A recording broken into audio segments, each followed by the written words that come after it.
নাজিরাবাদে ভয়াবহ অগ্নিকাণ্ডে মৃত্যু মিছিল। গতকাল সন্ধে পর্যন্ত 21টি দেহাংশ উদ্ধার হয়েছে। আগুন লাগার 3 দিন পরেও এখনো কিন্তু বাতাসে পোড়া গন্ধ। ভস্মীভূত হয়ে গিয়েছে দুটি গোডাউন এবং সেখান থেকে একের পর এক দেহাংশ উদ্ধার হয়েছে। আর সেই দেহগুলি পরিচয় জানতে ডিএনএ টেস্টের প্রক্রিয়াও শুরু হয়েছে। অগ্নিকাণ্ডের পর নিখোঁজদের আত্মীয়রা ভিড় জমিয়েছেন এই আনন্দপুরের নাজিরাবাদে। সরাসরি আপনাদের ঘটনাস্থলে নিয়ে যাব। আমাদের প্রতিনিধি ঝিলাম করঞ্জাই রয়েছেন আমাদের সঙ্গে। ঝিলাম, একেবারে যেভাবে ভয়াবহ অগ্নিকাণ্ড, আগুনে গ্রাসে গোটা এলাকা ধ্বংসস্তূপে পরিণত হয়েছে, তার মধ্যে এবার কাঠামো যে ভেঙে পড়েছিল সেই কাঠামো সরানোর কাজ চলছে, তারই সঙ্গে প্রিয়জনদের নিরন্তর খোঁজ।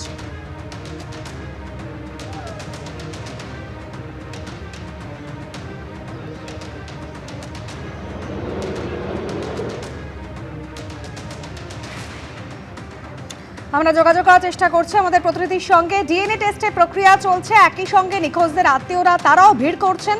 অগ্নিকাণ্ডের ঘটনায় ইতিমধ্যে ডেকোরেটরস সংস্থার মালিক গঙ্গাধর দাস, তাকে গ্রেপ্তার করা হয়েছে। ঝিলাম করঞ্জাই রয়েছেন আমাদের সঙ্গে সরাসরি। ঝিলাম,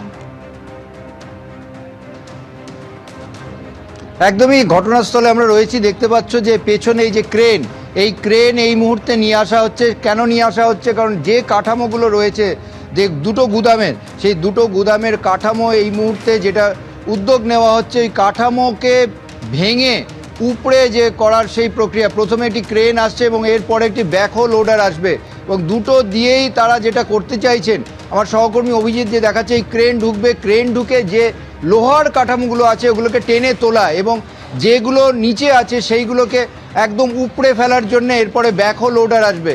সেই ক্রেন ঢোকানোর যে প্রক্রিয়া সেটা এখন শুরু হচ্ছে। কেন এই কাঠামোগুলো সরানোর উদ্যোগ নেওয়া হচ্ছে? মূলত দমকল কর্মী এবং পুলিশের তরফ থেকে যেটা অনুমান করা হচ্ছে, যে দুটো গুদামে আগুন লেগেছে এবং ডেকোরেটার্সের যে গুদাম যেটা সবচেয়ে বেশি অগ্নিদগ্ধ হয়েছে, ক্ষতিগ্রস্ত হয়েছে, সেই কাঠামোর তলাতেই যে বিভিন্ন কর্মী যারা এখানে কাজ করছিলেন তাদের আটকে পড়ে তাদের দেহাবশেষ ওখানে পাওয়া যেতে পারে, এরকম একটা তারা অনুমান করছেন, এবং সেই কারণে তারা এই উদ্যোগ নিচ্ছেন। এবং ইতিমধ্যে 21টি দেহাবশেষ পাওয়া গেছে। ফলে পুরোপুরি এই যে অভিযানের যে তৃতীয় পর্যায়ে, উদ্ধার অভিযানের যে তৃতীয় পর্যায়ে, সেই তৃতীয় পর্যায়ের অভিযান আজকে শুরু হচ্ছে। এতদিন ধরে যা যা চেষ্টা করা হয়েছিল যে আগুন, পকেট ফায়ার যেগুলো রয়েছে সেগুলো পুরোপুরি নিয়ন্ত্রণ করা, এখন যেহেতু পকেট ফায়ার পুরোপুরি নিয়ন্ত্রিত হয়েছে, এখন পুরো দমে যে উদ্ধার করার যে কাজ, বা কেউ আটকে পড়ে থাকলে তাদের যে দেহাবশেষ, তাদেরকেও সেই দেহাবশেষ উদ্ধার করা, বের করা, সেই প্রক্রিয়ার জন্যে এই যে দেখতে পাচ্ছ এই ক্রেন নিয়ে যাওয়া হচ্ছে ভেতরে। ধাপে ধাপে প্রথমে ক্রেন এবং পরবর্তী সময়ে এটি ব্যাকহো লোডারও নিয়ে যাওয়া হবে। এবং তোমাকে জানিয়ে রাখবো, এখন অবধি 21টি দেহাবশেষ উদ্ধার হয়েছে।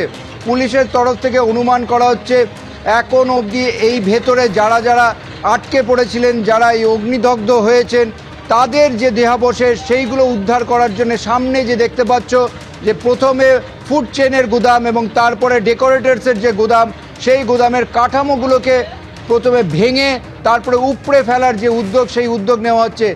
ক্রেন নিয়ে আসা হয়েছে, ক্রেনটি প্রথমে ঢুকবে এবং ঢুকে যে কাঠামোগুলো দেখছো সেখানে পড়ে আছে অগ্নিদগ্ধ অবস্থায়, সেই কাঠামোগুলোকে টেনে বের করা হবে। এবং এই উদ্যোগ আজকে পুরোপুরি নেওয়া হচ্ছে, তার একটা বড় কারণ হচ্ছে যে আগুনের যে ঝুঁকি ছিল সেই ঝুঁকিগুলো পুরোপুরি নিয়ন্ত্রিত হয়েছে, পকেট ফায়ার পুরোপুরি নিয়ন্ত্রিত হয়েছে। তবে দমকলের তরফ থেকে এখনও সজাগ পরিস্থিতি রাখা হয়েছে। আর পাশাপাশি তোমাকে জানিয়ে রাখবো, এই এলাকায় বিএনএসএস 163 ধারা অনুযায়ী গতকাল যে নোটিশ দেওয়া হয়েছে, যে বিজ্ঞপ্তি সাটিয়ে দেওয়া হয়েছে, যে এই ঘটনাস্থলের 100 মিটারের মধ্যে 5 জনের বেশি কেউ যেন জমায়েত না করে। ধন্যবাদ ছিলাম।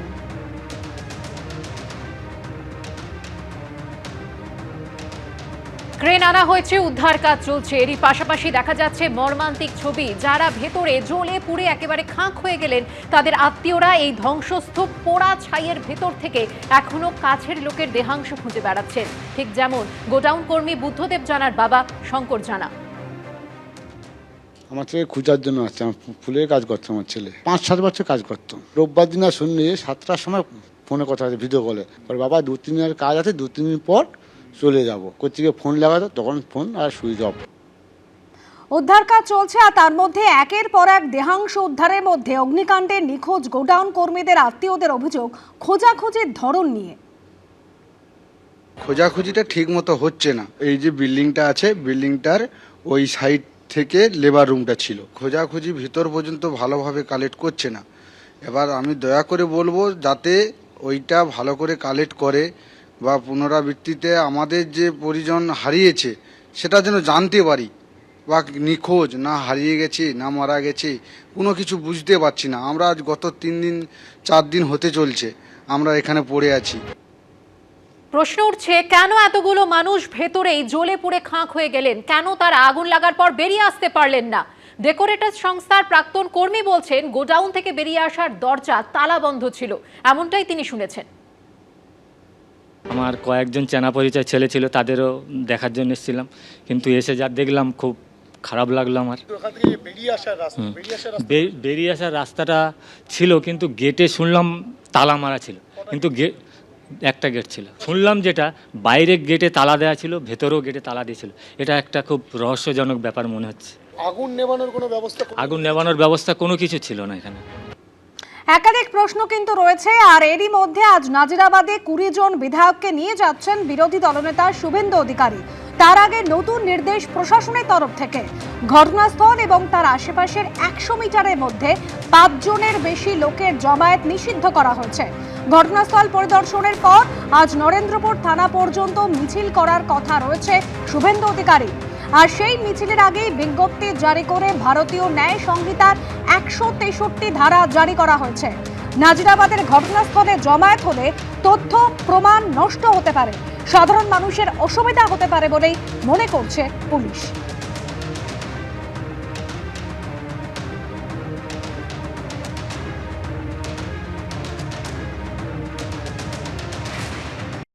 যাদের যাওয়া উচিত ছিল, মুখ্যমন্ত্রী থেকে দমকল মন্ত্রী, তারা যাননি। আর অন্যরা যখন যাবে দেখা করতে, কমপক্ষে সান্ত্বনা তো দিতে পারি আমরা গিয়ে। এতগুলো মানুষ আর সর্বহারা স্বজন হারা হয়েছেন, বহু পরিবারের ছায়া উঠে গেছে উপর থেকে, তাকে সান্ত্বনা দেওয়াটা কাজ। আর্থিক সাহায্য যদি সম্ভব হয় সেটাও করা যাবে, কিন্তু ওনারা যাবেন না, করবেন না, কাউকে করতে দেবেন না, এটা তো হতে পারে না। এখানে 163 ধারা জারি করে দিয়ে সবার যাতায়াত বন্ধ করে দেবেন, মানুষ সমবেদনাও জানাতে পারবে না, এটা হতে পারে না, অমানবিক। এবিপি আনন্দ, এগিয়ে থাকে, এগিয়ে রাখে।